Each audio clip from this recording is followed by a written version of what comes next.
First ஒரு 3 days வந்து இந்த படம் பார்க்க வர ஃபேன்ஸ நம்பி தான் வந்து இந்த படம் எடுத்திருக்காங்க. அப்படிங்கிற மாரி ரிவ்யூஸும் வந்துட்டு இருக்கு. கவனிக்கிறீங்களா சார் அதெல்லாம்? இதெல்லாம் வந்து ஏதாவது பேசணும்னு பேசுறவங்கலாம் சொல்லுவாங்க. 5 நாட்கள் வந்து பாத்தீங்கன்னா 100 கோடியே தமிழ்நாட்டுல மட்டுமே இந்த படம் கலெக்ட் பண்ணிருக்கு. வேர்ல்டு வைட் 175 கோடி கிட்ட கலெக்ட் பண்ணிருக்கு. Okay, world wide. ஓவர்சீஸ்ல இவ்வளவு பேர் பாத்துருக்காங்க. அது எப்படி இவ்வளவு பெரிய கலெக்ஷன் ஒரு படத்துக்கு வரும்? உண்மையிலேயே அஜித் ஃபேன் மட்டும் தான் பாப்பாங்க, இல்ல கொஞ்சம் பேர் தான் பாப்பாங்கன்னா இவ்வளவு பெரிய கலெக்ஷன் எப்படி பாசிபிள்?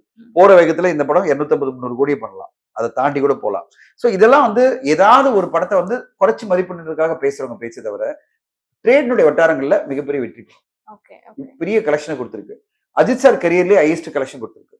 எந்த அளவுன்னா இப்போ 5 நாட்கள் 100 கோடி அவரோட படம் எந்த படம் பண்ணதில்லை இது வரைக்குமே தமிழ்நாட்டுல பண்ணதே கிடையாது. தமிழ்நாட்டுல 100 கோடி ரூபாய் 5 நாட்கள்ல அவருடைய படம் எந்த படம் கரியர்ல பண்ணதே கிடையாது. மேக்ஸிமம் 75 crore பண்ணிருக்கு.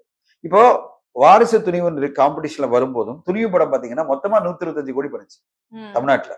இந்த படம் 5 நாட்கள்ல 100 கோடி பண்ணிருக்கு. இப்ப போற வேகத்துல 150 கோடியை தாண்டும் தமிழ்நாட்டுல.